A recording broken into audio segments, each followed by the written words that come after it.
Eu nasci um garoto, uma criança do sexo masculino. Eu não nasci gay, eu não nasci trans. Quem sente atração por homem é mulher. Então eu tenho que ser uma mulher. Eu saí da minha casa e fui para a rua de prostituição. Nós existimos porque nós não somos fantasma, nós não somos assombração e muitos de nós constituímos família, assim como eu.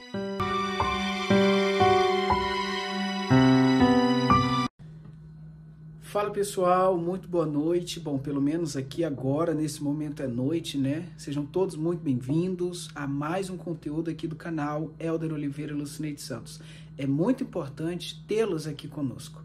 Eu peço humildemente que você possa deixar aqui o seu comentário, é muito importante a sua participação, o seu like também, contamos com isso, e não se esqueça de compartilhar o máximo possível que você conseguir aqui o nosso canal, também quanto ao nosso conteúdo. Hoje o dia foi bastante corrido, acredito que você deve estar muito cansado, né? Pela rotina, pelo cotidiano do seu dia a dia. E hoje eu quero trazer uma outra reflexão, para que nós venhamos ter uma noite tranquila e abençoada, assim para que no nosso dia seguinte de amanhã esteja entregue nas mãos do Senhor nosso Deus e possamos ultrapassar novamente todas as adversidades, independente das circunstâncias, né? Que às vezes assola a nossa vida. É claro que todos nós temos problemas, independente, né, das situações, mas todos nós temos os nossos gigantes, os nossos ursos, né, e os nossos leões para vencer diariamente. E hoje eu quero compartilhar com você uma palavra que se encontra no Evangelho do nosso Senhor e Salvador Jesus Cristo, segundo escreveu Dr. Lucas, capítulo de número 8, no verso de número 40. Eu quero falar para você a história de duas pessoas, mas eu quero focar em cinco lições importantíssimas que uma personagem, que uma mulher brava deixou para nós nos dias atuais. Então, abra sua Bíblia, por gentileza. Evangelho de Jesus Cristo, segundo escreveu o Dr. Lucas, capítulo de número 8, versículo de número 40. Vamos iniciar esta história com o Jairo, o príncipe da sinagoga, né? A palavra tem por título a epígrafe deste texto, a filha de Jairo e a mulher enferma, ou seja, em outras traduções vai dizer a mulher do fluxo de sangue. Versículo 40 do capítulo de número 8 do livro de Lucas, do Evangelho do nosso Senhor e Salvador Jesus Cristo. E aconteceu que, quando voltou Jesus, a multidão o recebeu, porque todos o estavam esperando. E eis que chegou um homem de nome Jairo, que era príncipe da sinagoga. Este, prostrando-se aos pés de Jesus, rogava-lhe que entrasse em sua casa, porque tinha uma filha única, quase de 12 anos, que estava à morte. Indo ele, apertava-o a multidão.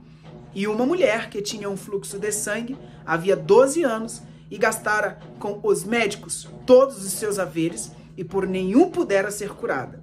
Chegando-o por detrás dele, tocou na orla do seu vestido, e logo estancou o fluxo do seu sangue. E disse Jesus: quem é que me tocou? E negando todos, disse Pedro e os que estavam com ele: Mestre, a multidão te aperta e te oprime, e dizes: quem é que me tocou? E disse Jesus: alguém me tocou, porque bem conheci que de mim saiu virtude. Então, vendo a mulher que não podia ocultar-se, aproximou-se tremendo e prostrando-se ante ele, declarou-lhe diante de todo o povo a causa por que lhe havia tocado e como logo sarara. E ele lhe disse: tem bom ânimo, filha, a tua fé te salvou. Vai em paz. Estando ele ainda falando, chegou um dos príncipes da sinagoga, dizendo: a tua filha já está morta, não incomodes o mestre. Jesus, porém, ouvindo, respondeu-lhe, dizendo: não temas, crê somente e serás salva. E entrando em casa, a ninguém deixou entrar, senão a Pedro, a Tiago e a João, e também ao pai e à mãe da menina. E todos choravam e pranteavam. E ele disse: não choreis, não está morta, mas dorme. E riam-se dele. sabendo que estava morta. Mas ele, pondo-os todos fora e pegando-lhe na mão, clamou dizendo: levanta-te, menina. E o seu espírito voltou e ela logo se levantou. Então Jesus mandou que lhe dessem de comer e seus pais ficaram maravilhados. Porém, ele lhe mandou que a ninguém dissesse o que havia sucedido. Somente até aqui, entendemos que antes de um milagre acontecer, existe uma preparação para que este milagre venha a ser acontecido. Entenda que antes de a mulher do fluxo de sangue entrar neste cenário, Jairo, que é um príncipe da sinagoga, como se fosse um pastor local hoje de uma congregação, ele vai chegar até Jesus. A palavra vai nos dizer claramente que Jesus está de volta àquele lugar, Cafarnaum, e uma multidão o segue, porque todos ali queriam de fato milagre, cura, libertação e avivamento, porque hoje, infelizmente, não é diferente do que lá naquela época. Existem muitas pessoas hoje que querem Jesus, que servem a Ele, que estão com Ele, pelo que Ele pode dar, pelo que Ele pode oferecer. Existem pessoas querendo, como se eu digo a palavra, barganhar com Jesus. E Jesus, de fato, Ele não barganha com ninguém, né? A palavra do próprio mestre diz que se aquele vir pensando que vai ganhar, ele já perdeu. Pode tirar o seu cavalinho da chuva. Mas se você vem por amor a ele, você já ganhou. Ei, Jairo chegou, se aproximou de Jesus, se prostrou, se jogou no chão e clamou muito, a palavra diz. Ele preparou um ambiente de adoração. A contrapartida, a mulher estava lá na sua casa. Ela tinha gastado todos os seus dinheiro, todas as suas quantias para ser curada. E a palavra diz que o seu mal só piorou. Mas ouvindo ela falar de Jesus, ela saiu de sua casa acreditando que Jesus poderia mudar a sua vida e o seu quadro por completo. Ela ultrapassa todas as adversidades que ali bloqueava o seu milagre. Até mesmo, queridos, a possibilidade dela ser morta. Porque naquela época, pessoas portadoras de deficiência, quer sejam elas físicas, mentais ou espirituais, né? Elas não poderiam estar em um meio social. Não. Pessoas portadoras de deficiências físicas naquela época eram tomadas como pessoas impuras e sujas. Ao contrário de hoje, né? Que são amparadas pelo governo, pelas sociedades e projetos que regem, né, aí muitas comissões. Então, irmãos, esta mulher, ela vai sair de sua casa crendo que Jesus pode curar ela. Só que antes dela chegar lá, Jairo se aproximou, se prostrou e adorou muito e pediu muito. Aí a mulher chega. A palavra diz que Jesus vai seguir Jairo. Está indo até a casa de Jairo, quando esta mulher chega por detrás de Jesus, toca na sua orla e ela sente que instantaneamente o seu sangue, o seu sangramento, aquele fluxo de sangue constante que já havia 12 anos, estancou. E quando ela sente isso, Jesus para tudo que está fazendo. Ele estava andando, ele estava seguindo Jairo. Jairo estava à frente, ele estava atrás e atrás dele vinha uma grande multidão. Esta mulher tocou, pegou dele o que muito queria, porque ela foi estratégica, né? E ali naquele momento, Jesus vai perguntar quem me tocou. De certo modo, todos os discípulos ficaram assim mesmo, sem saber o que responder, porque todos de fato tocavam, apertavam, puxavam, e não existia uma prova convicta de que uma pessoa poderia ter de fato tocado nele. Eles pensavam assim, mas Jesus disse, de mim saiu virtude. A fé que eu quero dizer para vocês que esta mulher teve, irmãos, não foi de sair de sua casa e tocar em Jesus. Isso aí foi uma consequência. A fé que ela teve foi de ter a simplicidade e a humildade dela, né? Em falar para o Senhor, em dizer toda a verdade, em expor ali, em todo o público, em ter a coragem e contar toda a sua história. E a primeira lição que nós vamos ter com essa mulher é: a fé pode superar obstáculos, independente da multidão, das consequências, das adversidades, das lutas que estejam à sua frente, por mais que você diga não vai dar certo, a fé, ela pode superar os obstáculos. A mulher do fluxo de sangue tinha uma condição médica crônica que a impedia de se relacionar social e religiosamente com outras pessoas. No entanto, ela acreditava que Jesus poderia curá-la. E sim, ela foi, pela fé, recompensada, né? A história nos ensina que, independente das circunstâncias, a fé pode nos ajudar a superar e encontrar soluções. A segunda lição que nós aprendemos com esta mulher é a humildade. Ela é importante. Lembra que eu falei que a fé não foi dela ter saído de sua casa e ter pego todo esse trajeto até tocar em Jesus? Mas a humildade de reconhecer que ela tinha que falar a Jesus a verdade. A mulher do fluxo de sangue tinha uma condição médica crônica que a impedia de se relacionar social e religiosamente, como eu disse aqui na primeira lição. Então, nesta segunda lição, a humildade é importante. Quando Jesus perguntou quem havia tocado em suas vestes, a mulher do fluxo de sangue se aproximou dele tremendo e contou toda a verdade. Ela não tentou esconder seu ato, aliás, ou fingir que não era ela. A humildade é uma virtude importante que nos ajuda a crescer em nossa vida espiritual e pessoal. Ou seja, Jesus, ele não queria somente dar a cura daquela mulher, mas ele queria entregar a ela a paternidade. Ele falou: filha, vai, a tua fé te salvou. Jesus queria dar a ela paternidade, Jesus queria dar a ela salvação e Jesus queria dar a ela também a cura.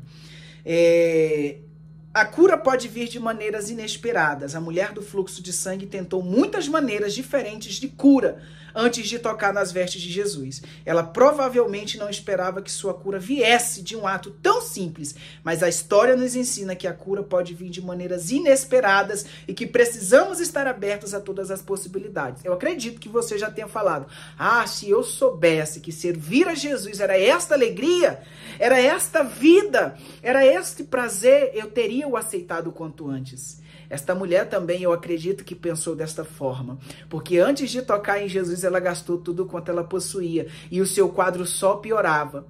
Quando ela tocou em Jesus, ela foi curada instantaneamente. Sabe quanto lhe custou? 0,800. Custo zero, nada. Jesus disse: filha, vai, porque a tua fé te salvou. Quarta lição que nós temos que aprender com esta mulher: a cura, ela é um processo pessoal.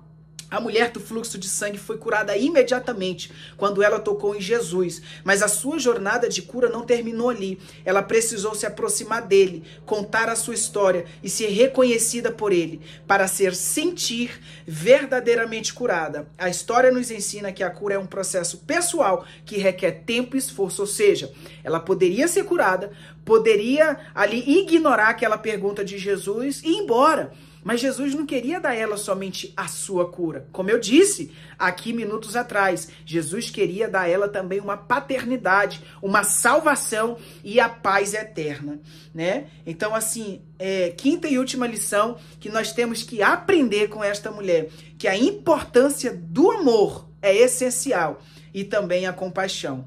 Jesus mostrou o amor, Jesus mostrou a compaixão pelaquela mulher, né, do fluxo do sangue, reconhecendo o seu sofrimento e curando-a. Essa história nos lembra da importância de mostrar o amor, a compaixão que temos um pelos outros, especialmente aqueles que estão sofrendo ou aqueles que estão excluídos da sociedade. Cada pessoa pode encontrar diferentes significados e lições pessoais nesta história, dependendo de sua perspectiva e experiência de vida. Então, independente de qualquer situação, nós temos que olhar para o nosso próximo como nós estamos olhando para nós mesmos. Nós temos que fazer para o nosso próximo como gostaríamos que fosse feito para conosco. Antes de fazer, antes de se dirigir a alguém, será que eu gostaria de ser tratado assim? Será que eu gostaria de ouvir estas palavras? Será que eu me sentiria bem? Será? Antes desta mulher ser curada, houve uma preparação de ambiente. Jairo esteve lá preparando o ambiente para ela. E Jairo não reclamou em nenhum momento, porque ele ficou esperando, porque ela foi atendida primeiro, porque, olha, quando ela tocou a veste de Jesus, que Jesus estava seguindo Jairo para ir lá até a casa dele, que a filha dele estava quase a morrer, a palavra diz que Jesus vai perguntar quem me tocou. E nesse quem me tocou vai demorar alguns minutos, às vezes horas, não sei. A Bíblia não diz detalhadamente. Mas esta mulher vai ficar com medo e vai tremer. Mas ela vai sentir no seu coração de que ela deve se apresentar. E isso vai levar horas, porque a palavra diz que ela vai se apresentar, vai falar que foi ela, e não somente isso, ela vai testemunhar, ela vai contar quem é ela vai falar toda a sua história. E nisso levou horas, acredito eu, a ponto de que Jairo vai esperar. E quando isso termina, um dos funcionários de Jairo, um dos seus servos, chega até Jesus, chega até ele, aliás, e diz, olha, não incomoda mais o mestre, porque a tua filha está morta. E Jesus, vendo a perseverança de Jairo, Jesus vai falar que ela não está morta, ela só dorme, e assim é. Quando Jesus chega até lá, a moça está dormindo, por mais que aos olhos daqueles que estão ali está morta. Mas ele pega em sua mão e chama ela pelo nome, e a moça, ressuscita. Então ninguém saiu perdendo, todo mundo saiu ganhando. Tanto Jairo, que chegou, se prostrou e clamou muito, esperou o seu tempo, quanto aquela mulher que tocou em Jesus foi curada, saiu dali com paternidade, saiu dali com salvação e saiu dali com paz. Eu quero dizer para você, persevere nas promessas que Deus lhe prometeu, porque ele não é homem para mentir, muito menos filho do homem para que minta. Entendeu? Deus não é homem. Deus não é o filho do homem. Ele não se arrepende. Ele não mente. Ele vai cumprir. Só que no momento certo. Existe um momento certo para todas as coisas. Eu quero que esta reflexão fique cravada no seu coração na noite de hoje. Que você venha ter uma noite tranquila para amanhã você continuar, né? Como é que se diz? Vencer os seus piores medos, os seus piores adversários, espiritualmente falando. Porque a nossa guerra não é contra a carne nem contra o sangue, mas sim contra as potestades, principados e hostes que atuam no reino celestial da maldade. É uma dimensão que não é física, ela é espiritual. Então, para que nós possamos vencer o nosso inimigo, nós tenhamos que estarmos firmes com as armaduras. Amém? Deus abençoe você. Pai, em nome de Jesus, aonde essa pessoa estiver, visite ela. Pai, eu te peço, do fio de cabelo à planta de seus pés, renove as forças dessa pessoa, espiritual, física, mental e psicológica. Em nome de Jesus, que todas as áreas desta vida, desta pessoa, seja impactada. Área sentimental, área financeira, área conjugal, área familiar, área profissional. Todas as áreas da vida desta pessoa seja abençoada. Pai, em nome de Jesus, damos uma ordem no mundo espiritual. Visita este lar e repreende toda briga, toda discussão, toda discórdia, toda fofoca, toda rebeldia, tudo aquilo que não provém do teu espírito, Pai. É o que eu te peço. No nome de Jesus, se porventura foi feito algum trabalho de magia negra, de macumbaria, de feitiçaria, para atrasar, para atrapalhar, para neutralizar a vida desta pessoa, te pedimos a destruição no mundo espiritual. No nome de Jesus. Pai, fica com teu filho, fica com tua filha, fica conosco, nos concedendo uma noite tranquila e abençoada na tua presença. Assim, ó Pai, te entregamos a nossa casa, os nossos filhos, a nossa família, a nossa vida em tuas mãos. No nome do Pai, no nome do Filho, no nome do Espírito Santo de Deus. Amém. Lembre-se que Jesus, ele é a nossa salvação. Sem ele, nada poderemos fazer. Beijo, forte abraço e até o próximo vídeo.